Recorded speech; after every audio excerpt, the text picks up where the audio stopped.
师、各位同学啊，今天这个我们的主任李文清主任啊，因为他妈妈生病，所以他没办法过来啊，所以 Well, let me just briefly introduce you, okay? And well, Tony he was got his PhD degree in Stanford University in 1978. And then he went to Yale University until 1986. That's correct? Yep. Okay. And he went to UCLA. And he was the dean of the physical science and the college of science from 2001 to 2006. And he is also a co-founder of the famous ICANN. And currently he is the president of the Hong Kong University of Science and Technology. And Tony, he did excellent work, research work in image processing and computer vision and the brain mapping of the computational technique. And I remember that I invited him to visit Qinghua in 1989. December, okay. Okay.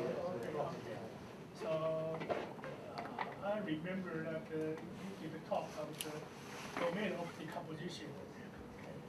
So we welcome him, okay? And then he's going to talk the personal and the historical view of computational mathematics. Okay? Thank you. I still remember 1989. I visited. I give a series of lectures. Not just one. I talk about domain composition, preconditioners, conjugate gradient methods. And I think after I left, Nick Song, the Yusuf Saki, he asked me, and then you asked me. And it was my first trip to Taiwan. That was my first trip. And I brought my whole family, including my parents. My 2 kids. And my father had worked in Taiwan for 3 years before. Oh, really? Yeah. Between 1945 and 1949.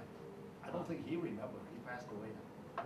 So so he probably, I don't know, he worked at the sugar cane factory. So where are those? Tangchang. Different factory, right? Maybe they all over. Maybe somewhere, could be someplace anywhere. So I always tell my Taiwan friends, I'm sort of half Taiwanese. Because if my father had stayed, I would have been born in Taiwan. That's right. Yeah, that's really. Yeah. So when I was asked to give a talk, this is called Meet the Student. For me, it's Meet the Student. I see many professors here. Zibi and Yang, and I've known them for a long time, and some of the new people I also met more recently. So I made, I asked a Winnie about what kind of talk. And at first I was going to give a professional, talk to students. And I don't assume everybody does what I do in research. So I don't want to give a lot of technical things and then just go over your head. And you forget about it 5 minutes after you walk out of the room. No point. Okay. But then I don't want to, she actually suggests, maybe in the discussion we can have some of the professional talks. So the talk will still have some of my research. So I've structured it like this. Okay. So what I've structured is I would talk about computational math. I say a personal, because it was personal. Historical just means my own history. Okay. So my lifespan. Okay. Doesn't go. Well, actually, computational math is not that old in its modern form. Of course, it goes back all the way to the to the Greeks, even the Egyptians and Chinese were doing computation. But in the sense of having modern computers, it actually basically my lifetime. That's basically my life. Now I first prepared this talk. This is only the second time I give this talk. I modified it. It was 1 year ago, actually. Almost exactly 1 year ago. There was a conference in Hong Kong called Engineering Computational Mathematics. I don't know how, I organized a few times. I was asked to give one of these, plenary talks. And at that point I said, I don't want to talk about my latest research as a president. But I didn't have a lot of time to do that anyway. So I prepared this talk because a lot of different people coming from all over the world, like 600 people there. So I did some work, you see, I did some background research. So I thought it was really interesting. So it's a combination of my own view, based on my own experience. So, and then a little bit, and I have a few points to make. And then I use my own research work to illustrate the general point. So don't pay attention too much to the technical aspects. You can ask me, of course, later on. Okay. So that's sort of mostly for the student. So first thing is, what is computational mathematics? I went to wiki page. Okay. This is what it says. Okay. I've been doing it for 60 years. Okay. And involves mathematical research in the area of science and engineering. Science more, in fact, science is broad. It could be social science, Google, big data, all that could be. Where computing plays a central and essential role, emphasizing algorithm, numerical methods, and model methods. So okay, that's wikis. But I don't disagree. To most people in the U.S., this is a funding program. So, because in Hong Kong, there's no computational math funding program. You see what I mean? Yeah. So in the US, there's actually a section in the maths division. You can apply for money. That's very important. Which is separate from applied math, which is separate from number theory, topology, and geometry, and so on. So it's very important, because if you don't have that, it's difficult to fight for the funding. Statistics is also separate. Okay? So separate, but they're all within mathematical sciences. And of course, a long history, as I said, Newton, Gauss actually goes back to ancient Chinese culture. So I use this to illustrate, because this is the engineering computational math last December. So I look at the program. These are the sections of the program. So according to this workshop, that's computational math. So it's okay. Well, you're familiar to you. It's actually quite well balanced in a way. It's a little bit narrower than I would like, because right now there are many, many more applications. For example, machine learning. We were talking about it yesterday. Where is that? Okay, big data. And so on. But you see a little bit of finance, oil and gas, wave propagation. Of course, many things can be here. But these things were what I learned when I was a graduate student. So, right, these topics, you open a book, it's still there. So it's not so, the field has not changed very much, actually. That's one of my complaints. How it's taught, it's not changed very much. So I focus on the modern theory, okay? Basically after the Second World War, because of computers. Okay, that's really the big difference. Okay. Now I was at UCLA for many years. In fact, most people do not know. There was an Institute of Numerical Analysis at UCLA. That was right after the war. Okay. In fact, I think that's the first time the term was coined, in the sense of in a formal way. There's an Institute of Numerical Analysis. Actually, a very well-known place. The reason it was there was after the Second World War. As you know, computers play a big role. Even there's a movie now. You can go watch Alan Turing. I forgot what it's called. Anyway, you can watch the movie. Then today I opened the newspaper at breakfast. There's a new movie out on Stephen Hawking. Yeah. A love story of Stephen Hawking. A lot of these things coming up. So during the war, it was using computer, of course, to break the German codes, but also to do forecasting, all kind of stuff. So at least in the US, the government people say, hey, there's this new thing with the mathematician and the computer, and we won the war. So we should preserve it. We should make sure there's a place where these people can come together. And so there is an agency in the US called the National Bureau of Standards, NBS. Now it's called NITS, National Institute for Technology and Standards, I think. Okay, it really is. They certify, you know, the atomic clock, but they do a lot of research. They do a lot of research. So that institute, NBS at that time, they decided to open up a branch in the West Coast. All of them are in Washington, D.C. And they picked UCLA.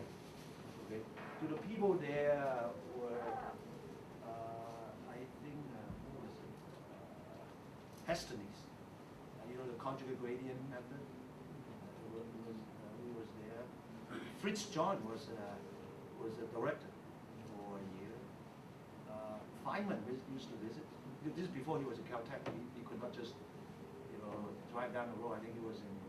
Feynman was in Los Alamos during the war, right? Then he went to Cornell, so he would come. So these were physicists, engineers, mathematicians. Henrici, Peter Henrici was there. David Young, you know, SOR. He was a young guy then. Okay, remember his thesis? You see, I'll come back to this. 1952. It was around 1952, so he just finished his PhD. So there was this place. This lasted for about less than 10 years. But then it was abruptly canceled. Abruptly canceled. There's an interesting story behind this. It has to do with politics. Okay? Maybe I tell this. I have a little flexibility in time, right? Because I have some discussion. Absolutely. I tell you this. You will not read about this even if you Google. Okay? So the NBS was a government agency. And they certify, I think, Bureau of Standards. One of the things they certified was batteries, you know, for cars and so on. And apparently, they certify a certain brand of battery as not up to standards. Okay?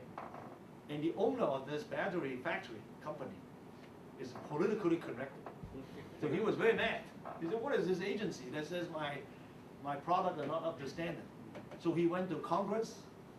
He went to politics. He said, why is you funding this? In fact, why are you doing this? So at the end, NBS was forced to cancel their branch in the West. They were free to choose. But of course, this new branch was new. There's no political support right out there. So they canceled. This is really amazing. I'm sure this goes on, even today. I'm sure it goes on in Taiwan too, okay? In different sense, okay? It goes on everywhere. The politicians come in, and it's a great place. If you go look at the history. Conjugate gradient method grew out from here. The story was Magnus Hestenes. He was the math department at UCLA. And he was doing optimization. He's a really variational method person. So he was looking at these conjugate gradient methods. And then this Stiefel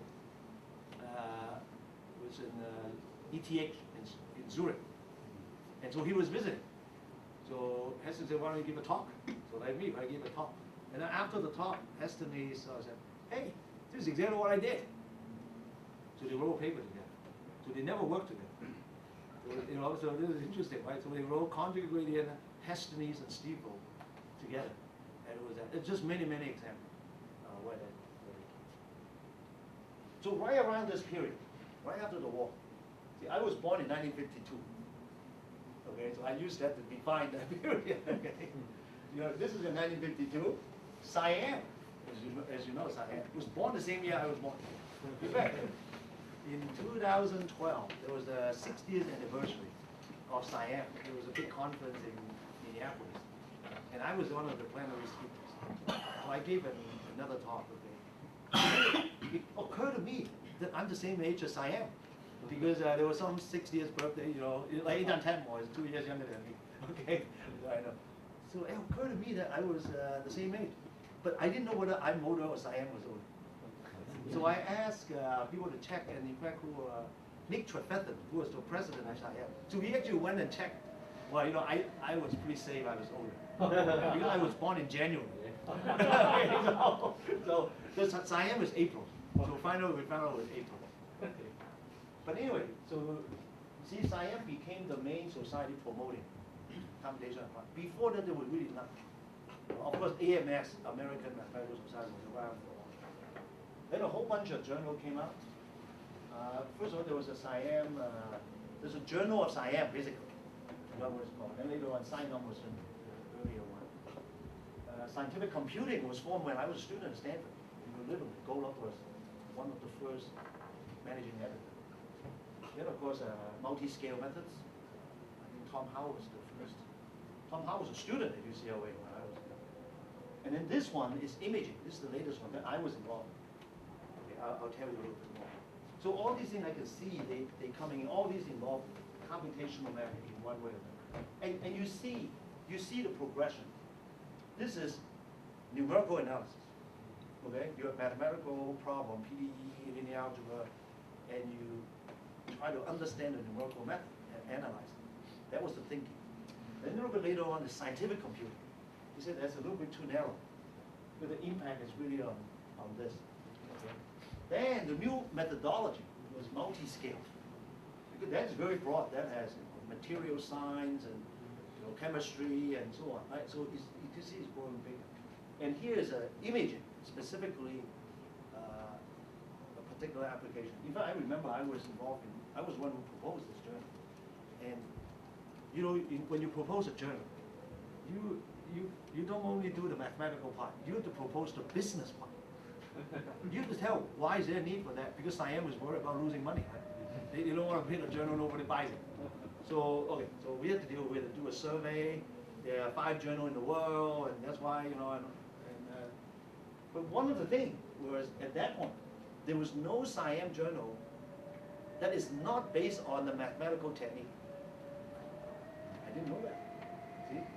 Numerical analysis, optimization, PDE, linear algebra, right? You see, dynamical system. All these are based on the mathematical approach. So when imaging was proposed, it was that's not SIAM. See, for example, SIAM didn't have a journal on fluid dynamics. Right? They claim. But then I said, why not start one? Because otherwise you're just limiting yourself. You see, I was telling the story, mathematicians historically have a way of defining what is mathematics by saying what is not mathematics. I'm serious, right? So you say, computer scientists, I'm also a part of it, is the exact opposite.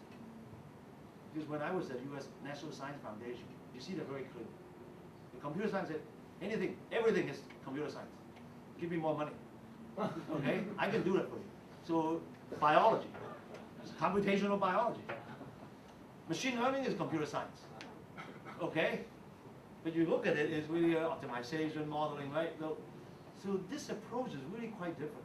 Computer science is much more effective in getting known and getting resources and attracting students because of this. So I think mathematicians as a group can wake up to this.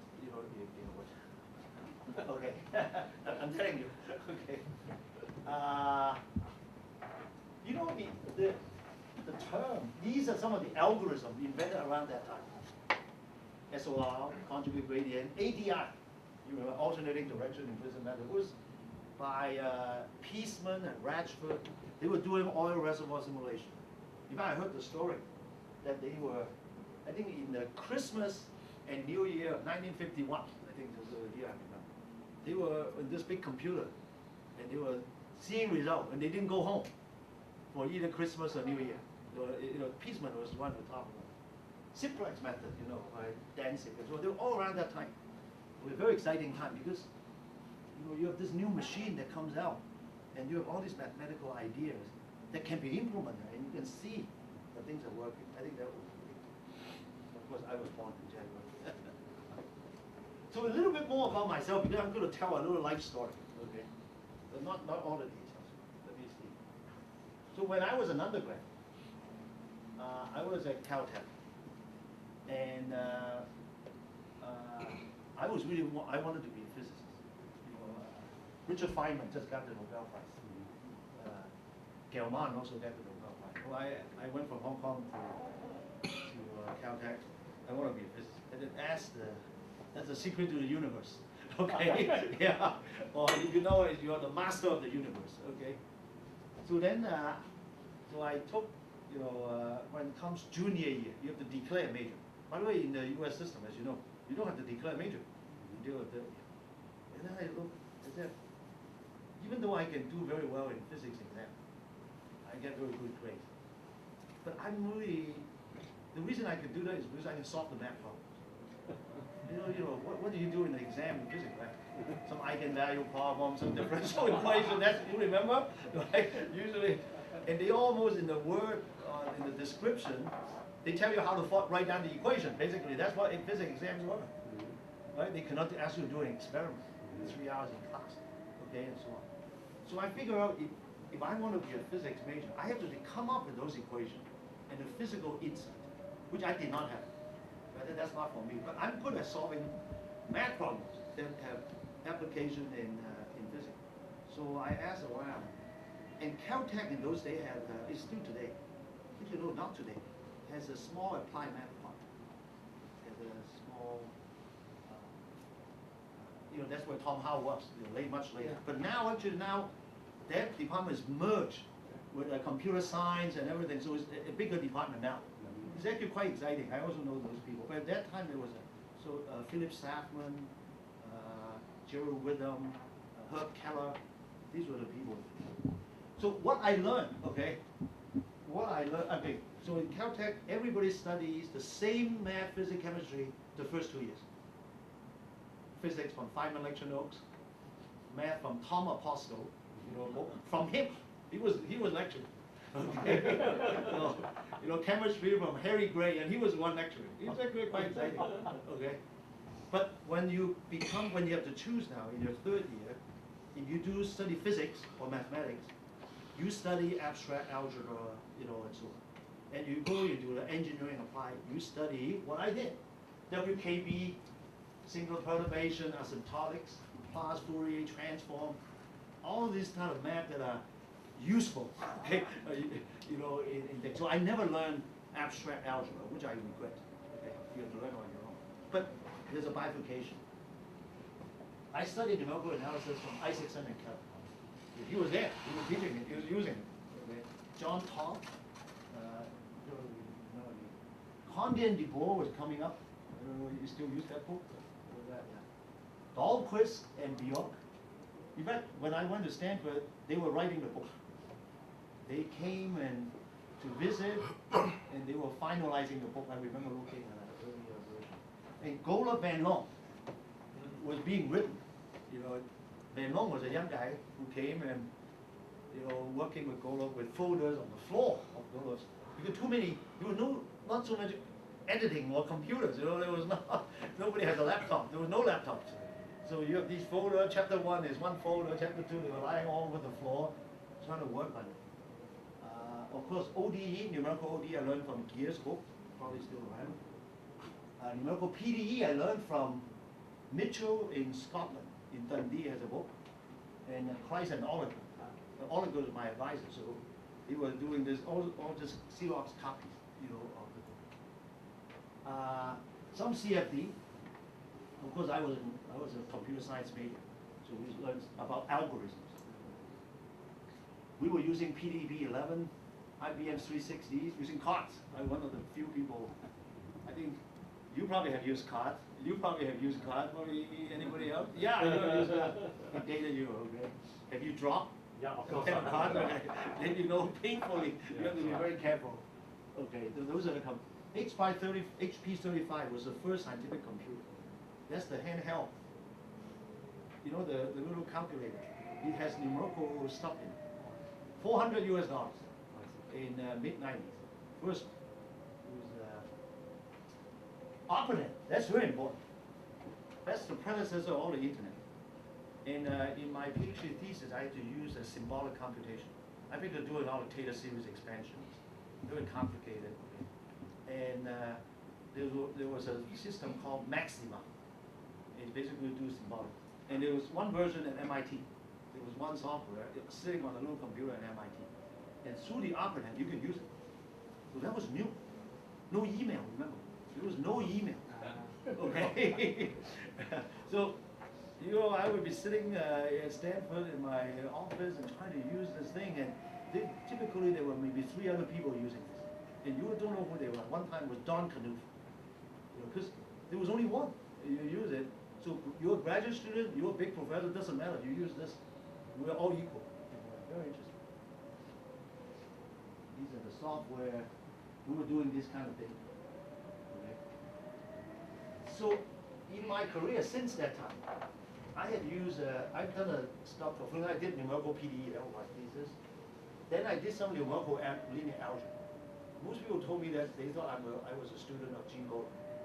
Because I worked in linear algebra at Stanford, Goldman was the big person, right? I was not his student. I was Oliver's student. But I was interested in linear algebra. And at Stanford, they were very flexible and liberal. See, I don't have to work on things only with my advisor. I actually wrote several papers that was not part of my thesis. I wrote papers that were just on my own, nothing to do with the professor. So you go to seminar, you get an idea, you do something. I was talking at the meeting in Chengda. We were talking to some people, how is it still, the atmosphere is kind of unique. You know, I learned as much from my fellow students. But sitting in a seminar like this, you may look at my talk and get some idea, unrelated to your thesis, but you can work on it a little. I mean, that was. Anyway, then I worked on multi-grid. I was interested in it. Domain decomposition, conjugate gradient, parallel computing, image processing, brain mapping, and VLSI. I will illustrate a little bit of this in my talk. So, basically, once about 10 years, I sort of just shift. I wouldn't say complete change. It's just me. You know, after 10 years, you get a little bored. And also the problem becomes a little harder. Okay? Like the easy problem, easy for you, that is been solved. And you go to the same conference, people talk about how they're better than last year by 5%. And I say, okay, it's time to move on, you know, to do something. See, okay, that was the thinking. But of course, you're always based on what you know. Otherwise, you cannot just jump into it. When I was young, you know, there was a big competition between finite difference and finite element. I mean, I almost went to war. Okay, literally. These are the matrix factorization. You see all this QR, SVD, Lanchos, and so on. Multi-grid. You know, Marky Brand was publishing. I was a postdoc at Caltech at that time. He was just coming in. That's how I got started. He was there. There was a series of domain decomposition methods. I organized the second one in 1988. It was exciting at that time. It was new. You know, it was exciting. I just checked just now. They are doing DD 23 or 24. Well, I can't imagine that.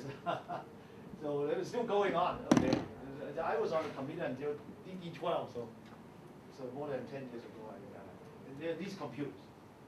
See, these parallel computers were also very exciting in those days. You know, these parallel computers. Like, there was this HP, Intel. They were making little chips. There was one called 8086. If you remember that, which is a CPU. Then there's one associated with called 8087. It does floating point computation fast. And it becomes, all of a sudden people realize you can use this commodity chips to make large scale computers. You should buy a lot of them because they're cheap. You know, Intel basically pressed them. They have a fat line, right? And so everybody knows you can take the speed of that thing, which is not so fast, but if you have 1,000 of them, then it's fast. The only challenge, how do you hook them up together? How do you solve problems? And so these early parallel computers, there's something called a connection machine, okay, produced at MIT, Cosmic Cube, which is produced at Caltech, N-Cube, okay, N-Cube is a mathematical term, and GPU later. So all these, the hardware were driving the software, I would say. Okay? So, and the hardware was driven not by the scientists, they were driven by the consumer. That's the idea. The GPU is because of graphic games and so on. So they had to make this thing and they become cheap, and someone realized, hey, I can buy this stuff it's much faster. So I built something. So see, in the old days, you look at Cray computers, IBM computers. They were driven by the scientists. You see? The scientists say, I need to predict weather better next year. Give me a machine. But now it's not. They don't listen to the scientists. How many scientists are there? Right? How many can you buy? Now all these big computers. IBM now makes supercomputers, but they're all based on little chips hooking up together. So, packages. I work on some application I mentioned. Here's I think maybe for the student. It's a good. The map that I should have learned, but I didn't. Okay. This is nonlinear analysis. You know, at Stanford it was all linear algebra, so linear PDE, differential geometry. I never took a course in it, but in brain mapping, it's all differential geometry. I had to learn those. I had to read the books. You know, what's the Gauss-Bonnet theorem? What's the definition of curvature? You know, all that stuff. I sort of have to learn. Stochasticity. You see, in those days, everything is deterministic. In fact, I think people, I can tell you the senior people I work with, they not only do they not understand stochastic or not, they're not interested, and in a way they think that's not worth studying. But now, of course, all the machine learning is full of stuff that's stochastic. Things like functional analysis, like bounded variation, you know, which is L1, Bayesian approach, all that stuff. But you cannot learn everything. So I think the lesson I learned is learn enough of the basics so that you can learn these things when they come along. You don't know when you need. So for the students, I think it's important, not just. So that's. Now a slide about the modern computing field. Okay, so my point is computer makes a big difference to computation. So here is a chart. Look at this first. Year 1993, I think. Yeah, all the way to 2012, I think. No, this is predicted 19. So we are here. Okay. It doesn't matter what this is. This has to do with performance. How many flops per second? And you see that goes up almost linearly. This is kind of Moore's law in some sense, right? You know, there are different ways to measure. This comes from this this website called Top 500. You can Google it. You know, it's, every 6 months there's a ranking of supercomputers. Okay, this top. So they track this. Some of you know Jack Dongero. You know, he's one of the people. So I prepared this last November because the conference was December. I checked again before this trip. This ranking is still true this year. So no change. So the world's fastest computer is from China. 10 He. 10 He, you know. I think it's called Nebula. So here's the performance. Okay.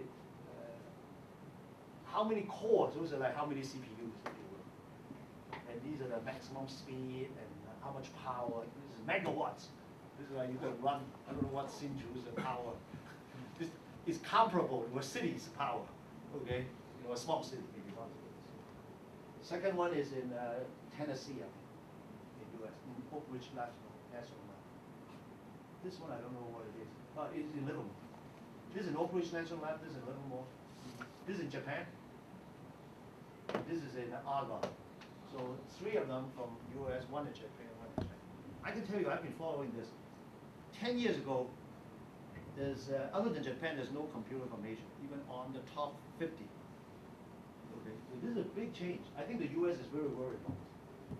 Okay, so I think So this is a big change. So in fact, I know there's a National Computing Center in Taiwan. I know because I actually 10 years ago I did. So that was when it was coming up. So this is very important.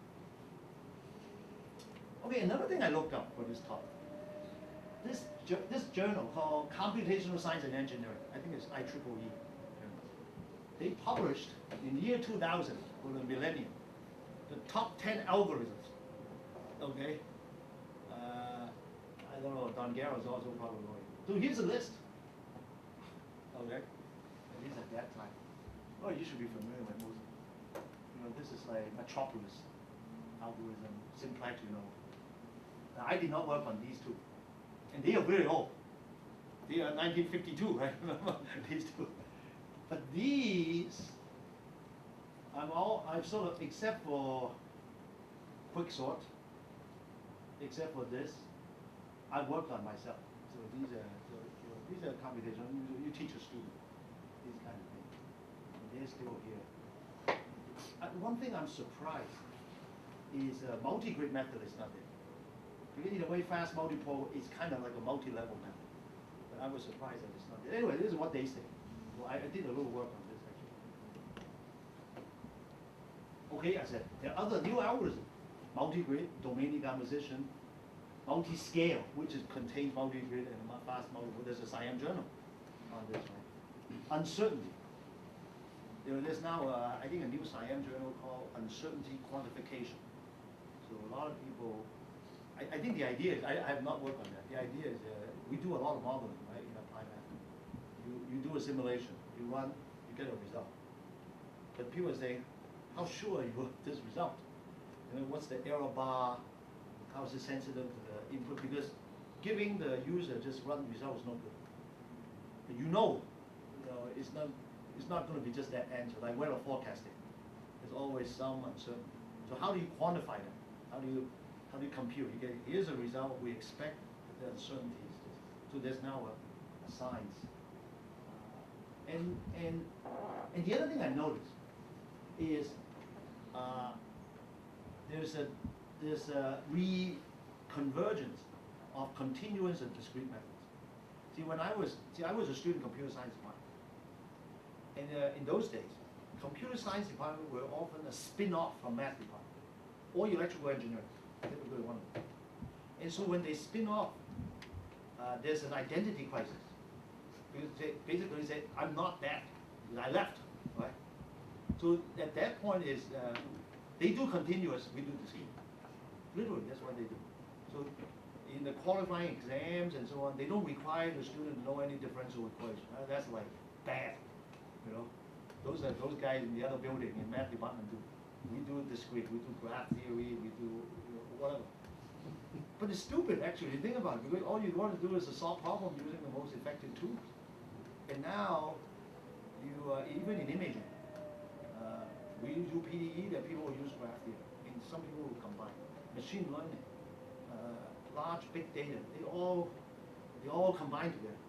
So especially for the student, you really should know something about both the continuous and the discrete work. Like for example, we all know some graph.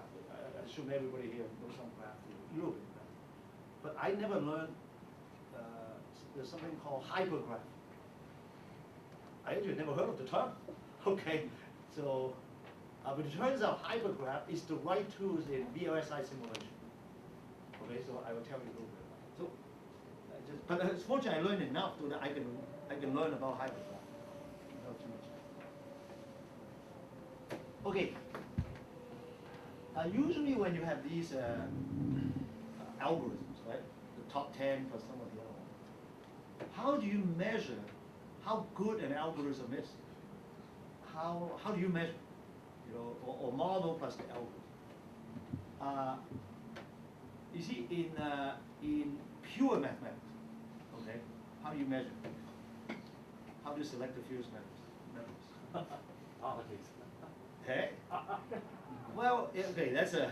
I try to use a better term. Okay. Yeah, but basically, you have to rely on the opinion of some key experts, and those are within the circle, right? Has to be, because probably not more than 10 people can read the paper and verify whether it's correct or not. And you have to have a sense. It's a judgment call. How important it is, okay? So, but in applied math, it's a little different. It's a little bit more objective. Okay, because our algorithm have users. So if I publish an algorithm and 10 of us here who in my field says it's great, well, that's good, makes you happy. But if nobody uses it, well, you know there's something funny. You see what I mean? Right? See, but in right, so here you have to look at that. So anyway, here's some of the objective criteria. Of course, speed. But speed is not everything. Now, how do you measure speed? See, when I was studying, when the student flops, right, floating point operation, But now nobody looks at it. The floating point is cheap, is free. Is communication, is the complexity of the operation. So anyway, speed is one, at least you can try to measure. In fact, the supercomputer, they measure the speed. Accuracy is important. There are now probabilistic algorithms, there are approximation algorithms. So you have to how accurate. No use to compute a wrong answer very quickly. Right? Scalability. If you have a little toy problem, you can solve a 100 by 100 matrix problem. And now you do a billion by billion matrix because of data mining and big data. You cannot scale up. The algorithm no use. It is no use. Well, if you use depend on the computer, how well can you adapt to the computer? Remember, the computers now are no longer designed for us. They're designed for consumer and then adapted to us. You see, that's the thing. Memory, how much memory you use, is often the most important. And of course, impact, as I said before, is whether you internal, you gotta have that. Your peer gotta think you're good. Then you can also measure on the outside. Especially in computational math. So here, okay, here's the research I did. Here's an interesting thing. So what I did was, okay, the background is this. I was on the Shaw Prize committee for mathematical sciences. And I'm also another award committee. And exactly what you said, right? So we sit together with 5 mathematicians, and you have many good people, right? They all come in. How do you compare? Basically, you read the letters. They all say everybody is like God. Everybody's a second coming of Christ, as they say in the U.S., okay? So then it becomes who says it, right? He says that he's a big shot that wins more than, and you say you're not as big shot as him. So it's all like that. So I think at least in applied math, in the computational math, you can measure citations. Now it's not everything. Citation is not everything. Okay, I got a caution, but it's objective. So now it's very easy to do. You can just go to Google Scholar. That's what I did. So I did it last year. I updated it. So this one I just did basically a few days before I came. So very easy. Now this is non-scientific, because I cannot really with just one person check all the papers. But I base a little bit on what I know, based on that list of algorithms, that you saw, and I just go on Google and check. Okay. So I would say recent means say 30 years, 20 to 30 years, because too old is too old to mention. So I want to give you a reference first, a benchmark. Gola Van Loon. There's a book. It's not a paper. Okay. So many people casually reference a book, obviously. So that one, almost 50,000 citations. Okay. To be expected. Metropolis. Right? Remember the Monte Carlo method. Now, by the way, the older the paper, the more citation. It's a strictly increasing function with time. So it's fair. Well, this one is over 50 years old. It's only 28,000. Okay, it's still a lot. Conjugate gradient, 50 years old. Actually, much fewer. I mean, I was surprised myself. I didn't know. Okay, so that's the paper. That's the paper, but they're quite old. This is a book. Okay, you expect. So, by the way, just from last year to year, there was some swapping. A little bit of swapping. So the one that I know more is compressed sensing by Donald. Some of you know the field. Last year there was number 2. Okay, but over 10,000. That's a lot for our paper. Level set. Okay, some of you may know. Soft thresholding. It's not compressed sensing. Some of you may know. Donahoe and Johnstone. Dobischi, wavelets. GMRS. GMRS is more reference than conjugate gradient. It tells you something. It tells you, remember GMRS was solving non-symmetric system. Conjugate was solving symmetric positive definite system. Well, in the world at large, the problem of most often unsymmetric. You go to application, so they want a method, I know the few a little bit. They want a method that is applicable, reliable, and stable. They can pay a little more. GMRS is not the most efficient. If you know what I mean, it's not the most efficient, but it's very stable, and the application, like oil companies and so on, they like to use it. So you see this is another compressed sensing paper. This is a famous one by Candace, Romberg, and Taft. So, Candace was a student of Donovan, but they were sort of competing. Literally, they were having a fight. Who did it first? Okay, this is really funny. It's not the first time in mathematics. Right? So, even in the Chinese mathematical world. Okay. But if you combine, what I mean, if you combine this with that, compressed sensing is hot. Okay, you have to conclude. Oh, sorry.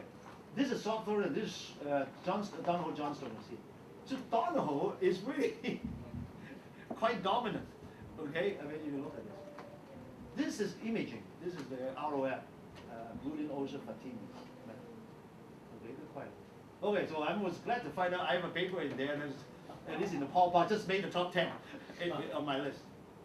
But Green Garden Rockland, this is fast multiple. By the way, Leslie Greenwell was in Hong Kong last week, so I was talking to him. I asked him this question. I said, what do you think of the fastest? I did not ask him about his own method, of course. So he thinks that Metropolis would be the #1. But I can tell you, it is. But it's old, right? You see what I mean? So yeah, you see this is, but of course it has at least 30 to 40 years over this.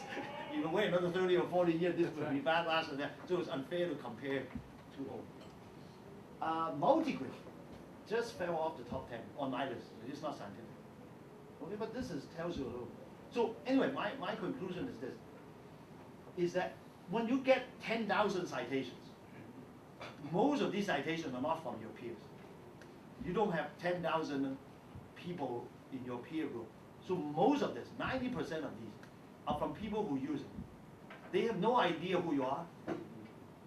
If you're not good, they have no qualm about just not using it. They don't owe you anything. Their promotion does not depend on you, right? You see what I mean?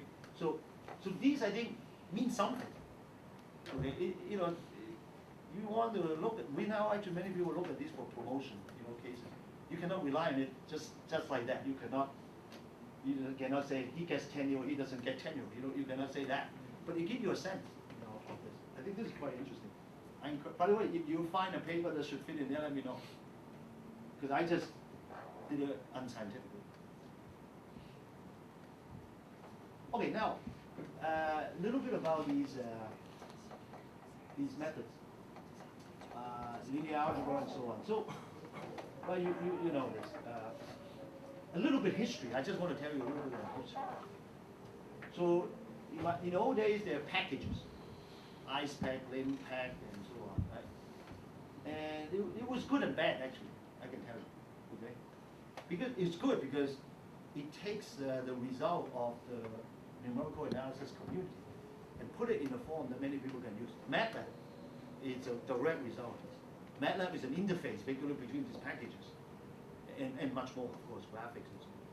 But there's a bad side, that is, once you have a piece of software, then there's a reluctance to accept new ideas and new methods. I found that correct. Because in the following sense, so let's say you have a method, the method in IcePack for computing eigenvalue is Francis QR. We all teach it. Okay? It's in Golo and all. So let's say you're a young student, you now come up with a new idea called whatever ABC method, completely different. So you now want to publish this paper. And this happened to me. To me as an editor, not as an author. Then the referee said, well, I don't even know who this person is, I don't know what this ABC is. Why don't you compare with the IcePack method? If you're not faster, I don't even look at it. See? That is very natural. But in a way, it's not good because, the Francis QR method took several, 20 years to be developed and refined. And if you have a new idea, you cannot, it's not good to have the same requirement for that new method. You have a new baby, and you cannot have them compare with the, Olympic gold medalists, basically. So I think we have to keep an open mind. But once you have a package, it's like you're locked in. Okay, that's one method I want to mention. The other one is, for some time, 20 years ago, people think linear algebra is dead. Okay, it's no more interesting problem to do. Okay, because it was a little dying actually. I would say I go to this meeting every year is the same method. Okay, what's after GMRS? That was the other thing. Okay, you can talk about many things. But then it was saved twice, in a way. One was by parallel computers.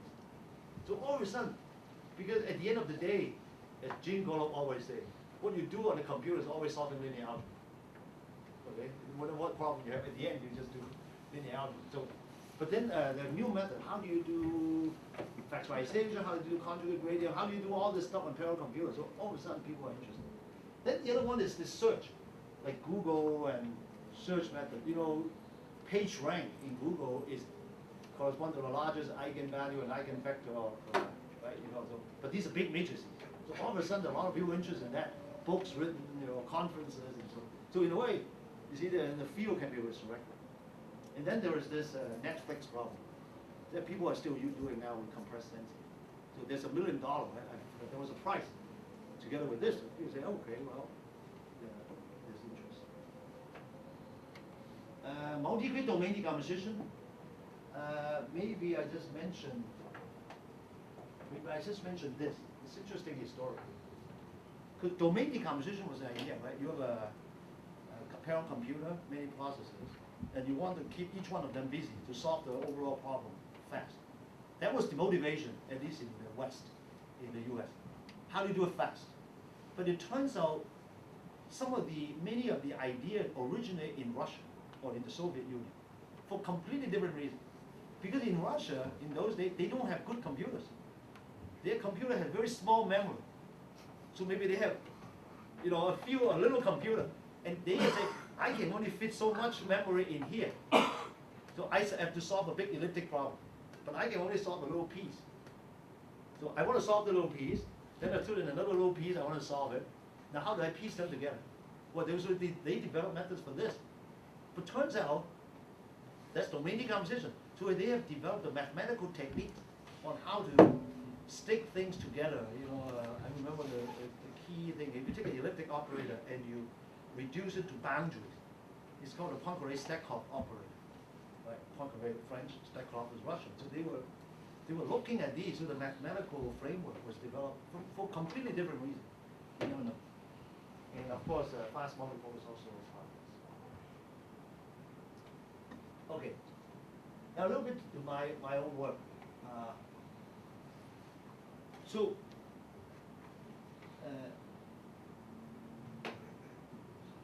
I work a little bit on VLSI simulation. So what is VLSI simulation?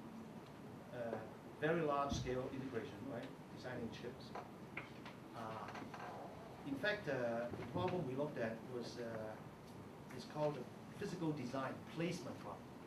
So you probably know, you probably have some friends who design chips, and they look at, you know, this gate should be hooked up to this gate, the signal should arrive at this point, and everything come into, and imagine there's like 100 million of these, right, on a chip. So they draw the logical diagram. Okay, this should go, it's like a graph. In fact, it's a hypergraph. It's a hypergraph, okay? The nodes are the chips, and the wires are the edges, okay? But now, they have to put it on the wafer. Physical design is called as a field. So, but it makes a big difference if you put these two chips like this, or you put them like this.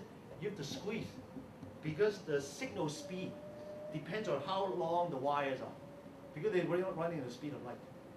Okay, so you see it's a little packaging problem.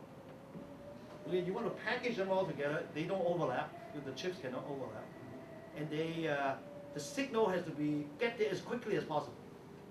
Okay, so it's a big optimization problem. It's very large. Okay, so I got in this because I was doing imaging at UCLA, and I got a call from a computer science department person. They heard about what we did. To make a long story short, okay, the first part is not here. The first part is, so how do the electrical engineer do this optimization problem? How do you measure the signal? Well, what they do is they use the L2 norm, basically, okay, mathematicians know that. So in other words, they want to minimize wire length, because, right, speed of light is always the same, so but they cannot, it's too complicated to minimize the max of all the wires. Basically that's what you do, right? You want to look at the slower signal and you want to minimize it. And what they do instead is, they look at all the wires, look at the length. They do the L2 norm sum of all of them. Okay? You take every wire, you take the square, you sum them all up. And you want to minimize the sum of square of the y length. So big software package will do it. Of course, this is good and bad. It's easy to solve, but because it's quadratic, you minimize, you get a linear problem. So okay, so they solve a big linear problem. But it turns out, of course, L2 is not the best because it penalizes the long wires too much, right? Because it's squared. So all of a sudden, some group in Germany say, hey, why don't we minimize the sum of the absolute value of the length? It's called linearized method. Oh, that's L1. Okay. Well, it turns out the method we use in image processing is L1. That's the bounded variation and all that, right? Compressed sensing, all that is L1. So then they heard about that we were doing this. They say, hey, you must have some technique that can be used, and that's how I got involved. So that's one aspect, okay? But the other aspect is multi-level method. So when I started this maybe 15 years ago, they were doing maybe 1 million chips, cells, they call cells. But now probably 100 million. So they were literally going over every cell and doing something. It just not practical. So then I suggest to them, why not look at multi-level, because we have dealt with this, right, many times before. So the idea is this. So I show you this. So multi-level is this, right? You take a given problem, large scale, you coarsen them, and then you solve the problem here, and you interpolate back up. So in PDE, this is like a large grid. You have a coarse grid, and you go back to the fine grid.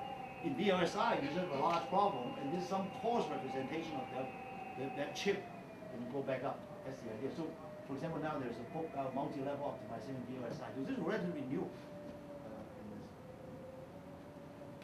Okay, so together with Jason Kong, who's the chair of the computer science department at UCLA, we're a PhD student. So this was one of the first papers we wrote.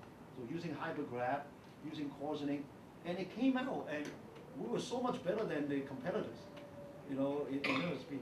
But today, this is 10 years later, everybody's using multi-level. You go to IBM, you go to Intel, they all use this.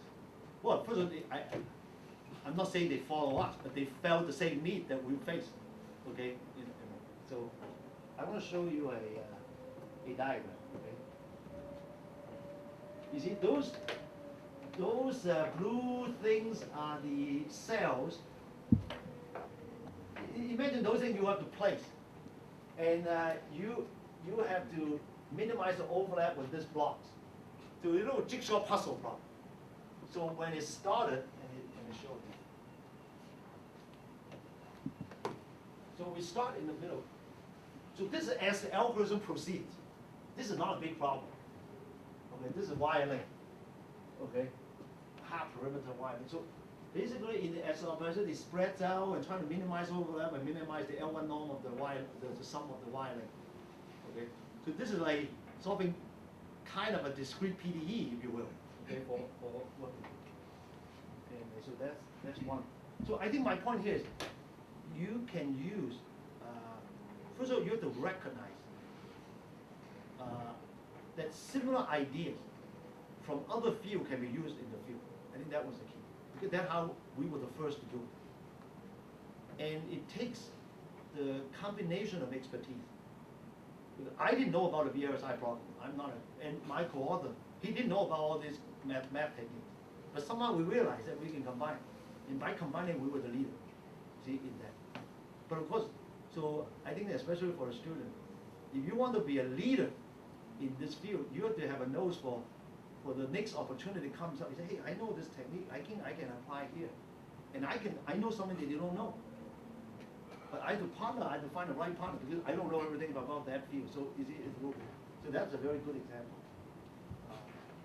Okay, so just to show you, just over like 4 or 5 years.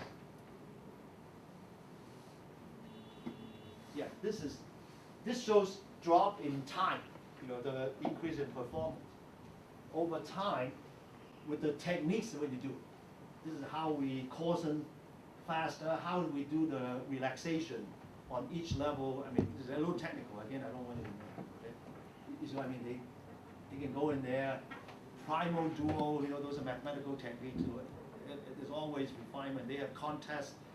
Every year they have a speed trial, basically, and the winner gets a prize, and so there's a lot of competition. Okay, so that's one thing. Okay, so I want to also talk a little bit about image processing. That's been what I've been doing last 15 years or so. So I call this from CFD to IP, computational fluid dynamics to image processing. Now this is actually how it happened in the little corner. So image processing is not new. Okay.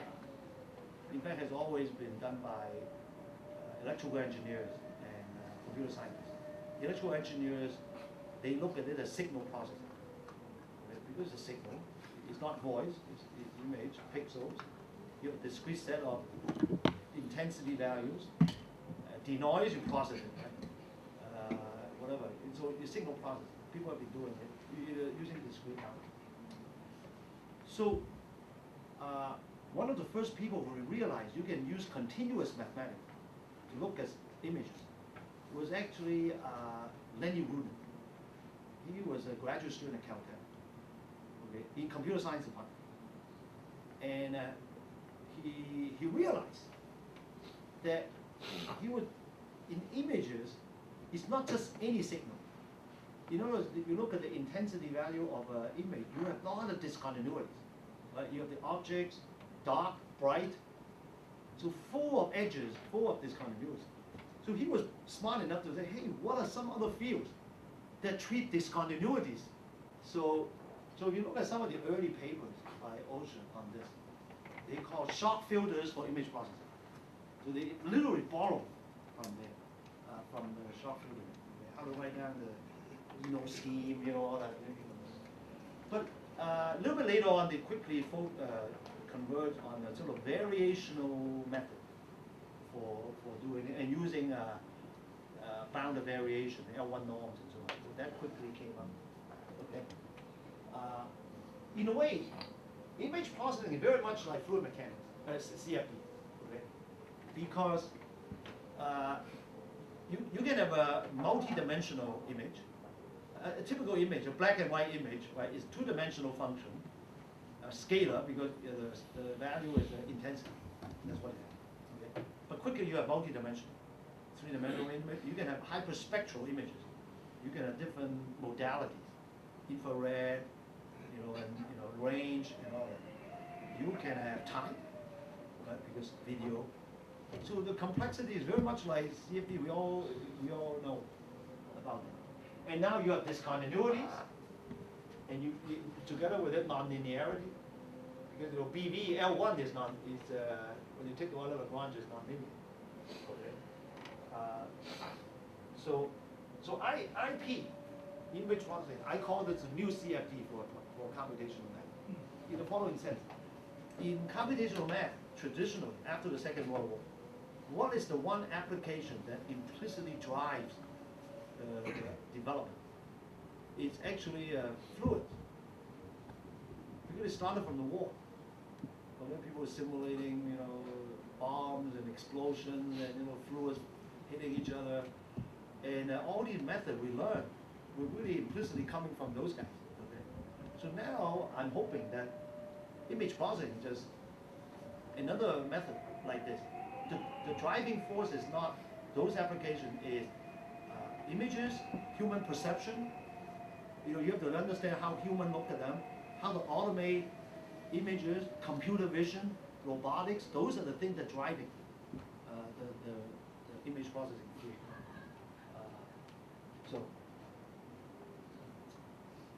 So imaging science is new to the computational math. As I think I mentioned before, when the SIAM journal was proposed, there was some worry that it's the first SIAM journal that's based on an application field. But anyway, so I remember I told you that we had to do a market analysis. So here are some of the journals. This IEEE.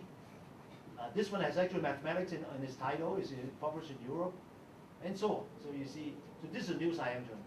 So you have to make the case. So here are some of the journals. Then now SIAM is a regular conference on imaging, once every year or two. There are regular conferences. In fact, one of the conferences will be at HAUST in January. Now, imaging is part of data science, big data. Everybody has a camera. Mine is here, and you always take. take picture, video, so a lot of things. So it's part of big data science. SIAM conferences. I want to tell you, I want to show you this historical page. Okay, you won't get this on the web. So this was 2006 July. It was a SIAM meeting, right after the SIAM meeting. In fact, it's a SIAM Board of Trustees meeting, regular session. In fact, you remember there was this big hurricane in New Orleans called Katrina. I think that was 2005, if I remember.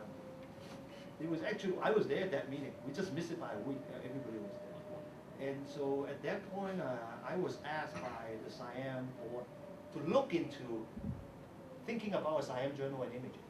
They know that I do that. So I think 1 year later, I sort of wrote this report. So Kirk Jordan is someone at IBM. So basically, we proposed to have a new SIAM journal, Imaging Science. It was submitted to, this is probably the SIAM Committee on Publications. You must already know some of the names. So this is my notes. In fact, you can see, main issue is a topics journal. That's my handwriting. It's not, the problem is not image, is a topic, but it's not a mathematical technique. What did I say? Something or hardware, leader. ACM, see, they would say, what about ACM, IEEE? Why do we need it? I don't remember that. But anyway, so we wrote this thing, and so later that year, if I remember, see, I went to the National Science Foundation that fall, in October. And so in December that year, so SIAM finally approved this journal. In fact, I was going to be the first managing editor for this. It was very natural. I wrote a proposal. But then politics comes into play. Now, this is just between. Okay, it's on the. But this is true. I can tell the public part. Okay, because I had just arrived at NSF. By a few months, I was there. I went in October, and this is December meeting. We were in Philadelphia. Then I realized that NSF gives a grant to SIAM to support young people to go to SIAM meetings. It's true. It's still today. But they said that maybe there's a potential conflict of interest, because my new job at NSF was to actually, many levels down, was in charge of giving money to SIAM.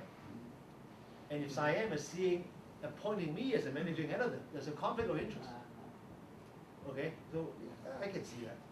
So at the end of the day, I had to, say, okay, I will be busy anyway, right? And that's that. So I actually suggested Guillermo Shapiro, who became the first director. When I called him, he said, "Oh, really? Okay." So, but he did a great job. And now I think the new editor is the Morel. So it's kind of interesting how the course of the event. So this is for a little bit of history. Skills. So the last part, I just want to. This is the last part. Okay, we still have time for discussion. So again, I don't want to tell you the technical detail of what I do in image processing. Okay? I mean, at Chengda, I gave a talk on the latest result, but I do want to give you this picture. This is the picture I want to leave you.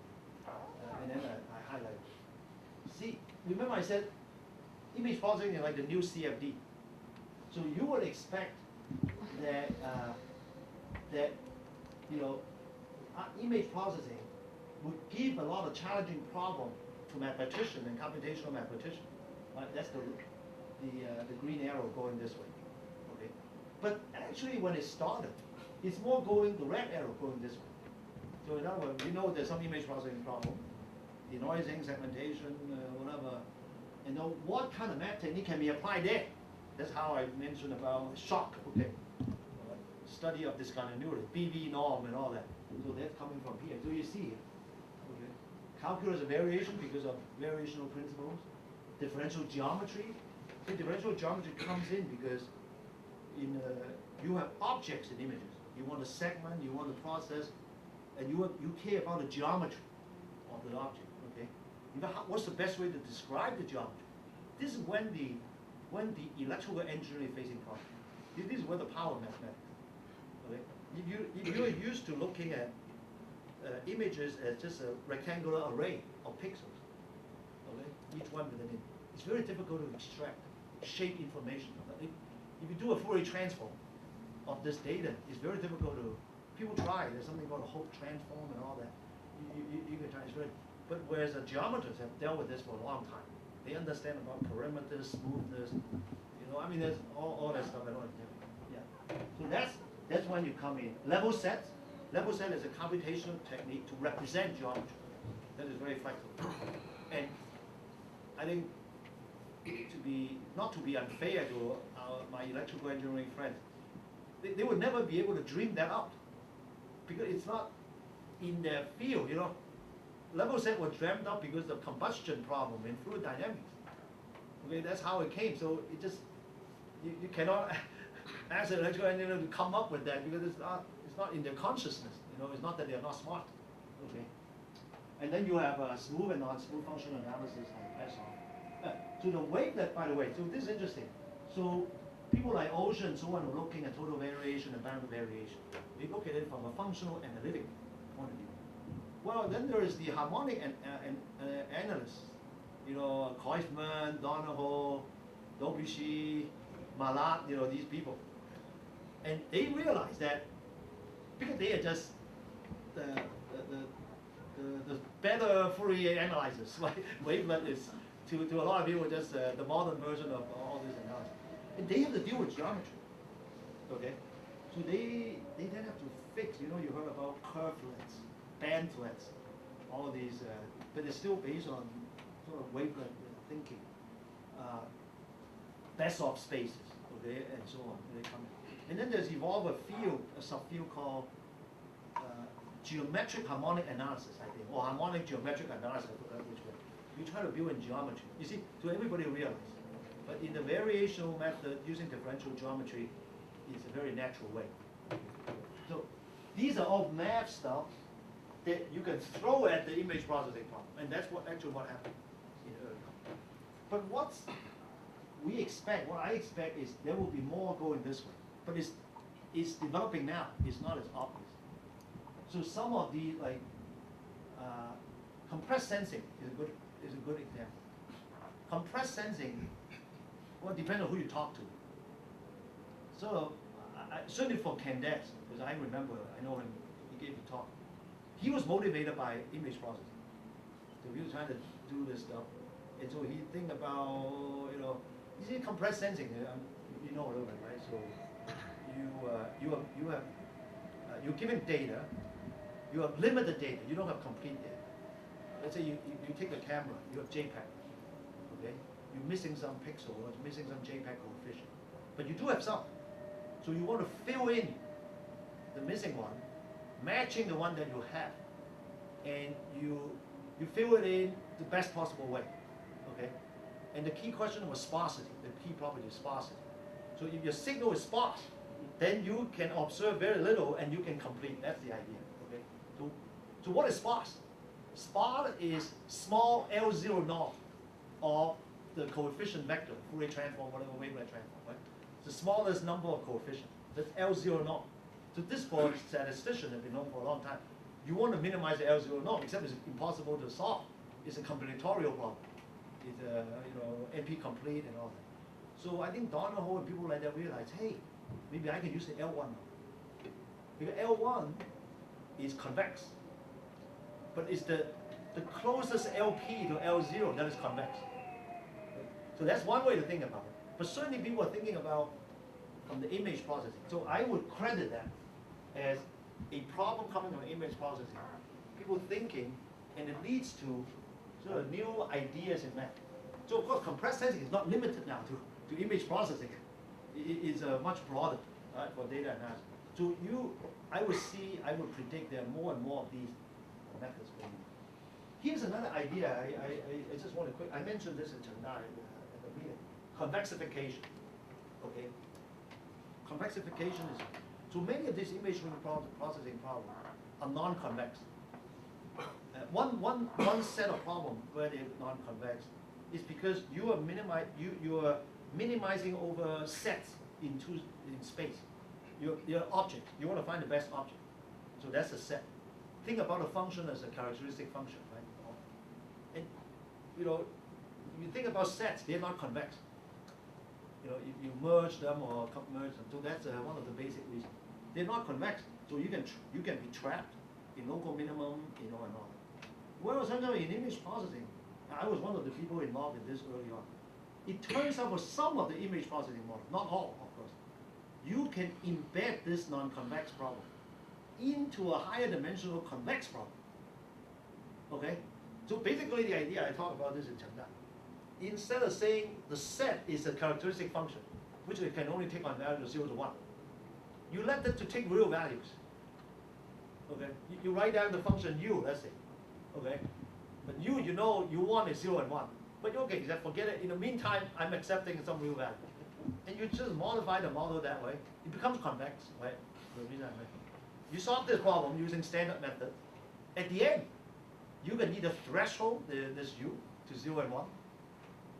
Okay? And you can prove that you solved your original problem. So it's very interesting. So it's like, I want to solve the problem. I want to go from here to there. Okay, but in the middle I have some barrier, which is convexity and so on. You cannot do it. So what I do is, like an airplane pilot, I go up another level, okay? Now this is not what I want to do. I cannot stay here level because that's not the problem I want to solve. But I embed it or extend it. From here I can fly there. And then from there I drop back down to the airport, basically. That's the idea. So this idea, there's like a little cottage industry now doing this kind of problem. It's not just for image processing. So anyway, then there are graph problems and so on. So I just want to quickly, I think I'm out of time, so I just want to quickly mention. Well, here's a timeline that I prepared for the Siam 60th anniversary meeting. So I thought because the history is so short, so this stuff started in 1985. Okay, and you see you have different things. You have denoising and segmentation. You have segmentation. You have in-painting or compressed sensing is there. So you can almost trace them back to the original paper, and the people are still active. It's not like some of the few people who passed away. So you can sort of trace and you see how they get. I mean, this is to give you a sense of some of these methods. Again, I don't want to bore you with the text. No, this I talked about at Chengda. So this is segmentation. The method is, this is the paper that has almost 7,000 citations. That was the paper. Yeah, so here's a variational model, here's a characteristic set, here's an Euler-Lagrange equation. So you have some sort of heat equation like, but not linear equation that you march. And you can segment things like this. You look at this, that this is a map of Europe. In fact, it's the lights at night of Europe. And you can segment this. I did not bring the video. You take this curve and you let it run and it sort of grabs around. So this is geometry, but not based on edges, because there's no edge. It's just some dots that you can find. And here's a nebula. You can also, there's no well-defined edge. So the idea, we call this active contours without edges. That was the term. And this method that we did with OSHA and Hong Kai was for multi-phase flow. It's not for the image, so we sort of adapt. Compressed sensing, so it's sparsity L0, convexity L1, and many. In fact, by the way, supposedly, according to IPAM people, this is the institute, compressed sensing sort of gel at IPAM, at the big thematic program. The Donahoe, Candace, all these people were there and they were talking. By the way, it's because I'm at an institute. It would be great if you remember that the next big thing sort of came from a discussion. That would be really good. Because they use this for NSF. They tell NSF compressed sensing started at IPAM. It's very powerful. Okay. Yeah, I think my point here was compressed sensing turns out I actually stumbled, but we did not pursue. So I tell you, that's another lesson. I tell you. So, so what we did, just quickly, we did something called TV, total variation wavelet in paper. This is before compressed sensing. I mean, the paper came out later. But the idea is that you have your JPEG file, right? And you, for some transmission problem, you drop some of them. Okay, this actually happened, in satellite communication. They take a picture, they transform, and then they send it back. You drop some. Now you want to recover. So our idea is this. You want to match. See, here is it. You want the transform of your final image to match those coefficients that you have, for obvious reason. You trust them. But for the missing one, you fill it in so that the overall the image, minimizes, let's say, the TV line. So you know what you're saying? Fill in those missing coefficients so that if you transform the physical space or image space, the image has the most regularity by measure by T. Very natural. No parameters, by the way. This model has no parameters. Okay? And it turns out you can do amazing things. Okay, so for example, I show this example. Here is an image of a famous person. Okay, where you do the wavelet transform, you throw out 50% of the coefficient at random. 50%, you see big plotches and so on. You obviously cannot recognize this person. But you give me this, I can give you back the image where you can recognize the person. Okay. Okay, any guess? That's George Bush. Okay, so this is with 50% missing, and we can recover. This is just one of the examples. I mean, here you can recognize it. It's not the original, sorry. It's not the original. But you we show example where you miss 80%, and we can fill them in because there's a lot of correlation. See, it's not magic. Right? The wavelet is measuring correlation and different scale. And so the coefficient that you have tells you a lot about the geometry. That was the mathematical insight, and you can do it. All right, so here's the thing. So one example we did was this. It's a test example. We take a block. This is a very simple image. And we throw away 50%, I forgot. And you recover, you get this, obviously. You don't get the original back. You got black inside and all that stuff. But you notice that you do get the edges. So even if you throw away 50%, the discontinuity is coded into the retained 50% of the coefficient. Okay? But then we use our algorithm, we fill in, you get this back. You get this. So this was compressed sensing. We didn't know. Okay? Compressed sensing is to prove that under certain conditions of sparsity, that you can always get this thing back. That's the compressed sensing. We saw it, but we thought it was an interesting example of what we did. We thought it's just a exception rather than the rule, is it? But it turns out Candace and so on, they think there's a general thing, and they actually prove, well, not always, but under some condition, something restriction, property, or whatever. So that's a preview of compressed sensing. So my lesson here is this. My lesson here is that when you come across something, just like an experimentalist, you see something, you pay attention. Because that may be the next big thing. We missed, not that I could prove it. But Terry Tao was in my department. So if I knew there was a problem to solve, I could just walk down the hall. I'm sure he can help, right? Okay. But I just didn't know that. I didn't know there's a theorem there. That's my point. Right? I didn't know because for me, I want to publish that paper. I said, oh, pretty interesting, and that was the end of it. Okay. To the young people, okay. Sometimes you stumble on in the experimental science. There's always people like that. Like you observe something, okay, it's just a blur. So you go on. It turns out that wins you the Nobel Prize. Okay. So that's the idea. Yeah. So it just says that compressed sensing is basically TV wavelet in painting is a special case of compressed sensing. That's all. Okay, let me skip this. This is just, in terms of, we use optimization method to solve this image processing problem. So a lot of people within image processing are coming up with method. The famous example is split fragment. This is Stan also like to advertise and push. Okay, split fragment is where you, it's not here, but yeah, it's here, but basically you want to minimize the L1 norm of the gradient. Okay, L1 norm of the gradient. And that's difficult to solve. You took the Euler-Lagrange equation of that, you get a nonlinear elliptic-like term. So what split means, you separate that variable. You say, let W equal to gradient of U. So then you minimize only the L1 norm of the W. And then you have another constraint, right? W equal to gradient of U. And you do augmented Lagrange, whatever, you take care of that equation. In terms of minimizing the L1 norm of W plus some non-differential, is easy to do. It's a threshold. Okay, so that's very Bregman.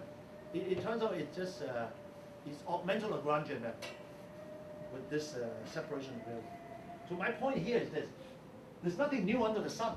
So in other words, all the stuff that image processing people try to do, turns out there's a counterpart in the traditional optimization literature. Okay, now on the other hand, the traditional image optimization literature, they do not know that their algorithm, which is very general, is particularly effective for this image processing problem because it's L1. See, the people who develop like augmented Lagrange, like Glowinski and these people, I know them very well.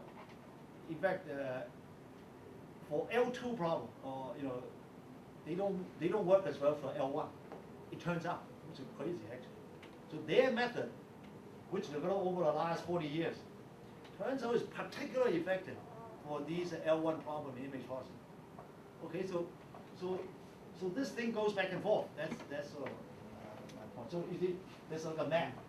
There's this method over here. You can what's called linearized Bregman is Uzawa's method. You would know. Okay, this Arrow Hurwitz, economics is now called this. All this, in fact. Okay, so but there's something new. It's just that you discover new use of old methods. That's the idea. Okay, so to summarize, okay, I still have some time for discussion, right? We take a break and then we make a discussion. So here are some lessons I learned. Okay, I keep it to 10. Okay. The right model is more important than the fast algorithm. See, I started image processing by trying to solve those problems. I developed some fast method. And quickly I realized, especially when the field is new, it's better to come up with the model first. And in fact, in some of these newer fields, we as a mathematician have as good a chance to come up with the right model as the physicists or the image processing, whatever the double EV. See, it's difficult to compete, to come up with a new Navier-Stokes model, okay? Because it's everywhere look at it. So it's very difficult to try. But for imaging and big data and machine learning, all this stuff, the experts don't know much more than you. I can guarantee you that. Okay, they may have only a few years ahead of you. So you as a mathematician can do better. Okay, and if you just focus on the mathematical problem, you're missing the chance. Because it's very typical for a mathematician to just say, I don't care what your problem is, give me the mathematical problem, I try to solve it for you. Sure, you can do that. But if you do that, you're only serving those people.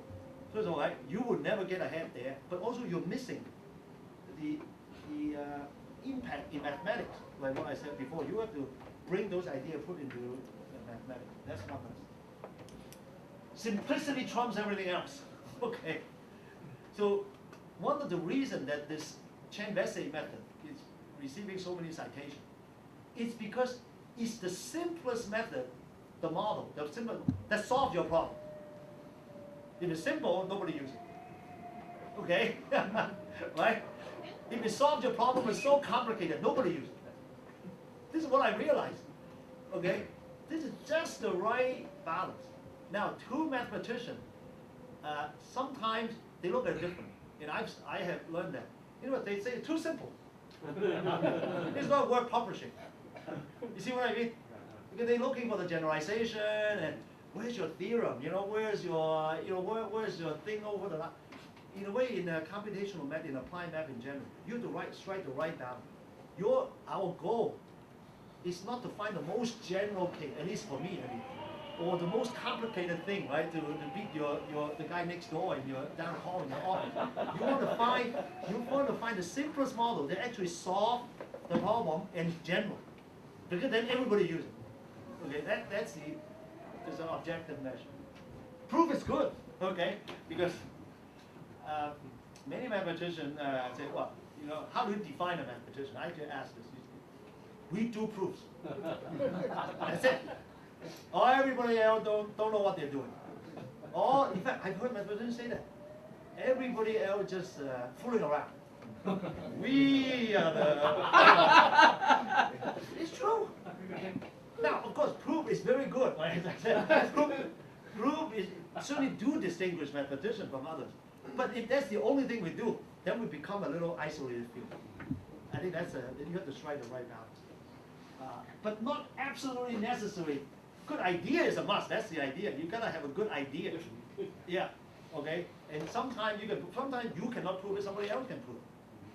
Compressed sensing is a good idea, right? So, but there you have a proof. But if only the proof, then nobody will use it. I can guarantee you nobody will use it. It's just a proof. Okay. So you need to combine. Number 4, old methods can find new use. I illustrate it. Okay. So when you start, by the way, I always advise a student, when you start, don't look at the old literature. Because you pollute your mind. So you go in there and you think yourself, okay? You say, there's this, I tried this and that. Then you try a little bit, then you look at the old literature. Because otherwise you're always polluted by that. You always go along the same thinking. And you'll never be able to break out. Okay?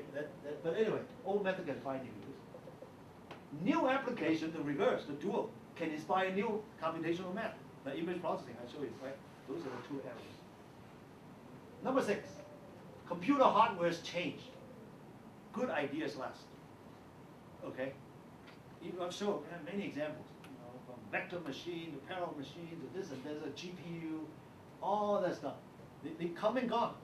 Some of the young people never heard of hypercubes and connection machines. But good ideas, mathematical ideas do persist. Number 7, ideas for one problem can be useful for another. I have so many examples. So the advice to young people is, when you are in school, try to be broad. Okay? That's why you are at the university. You know, you are here, you look at the talk in physics department or in social science department, you go listen to some of them. Go there and sometimes they have cookies. Right? You go. You never know. You never know. One of these things, the ideas, it's not the technical thing. It's their thinking from this other field.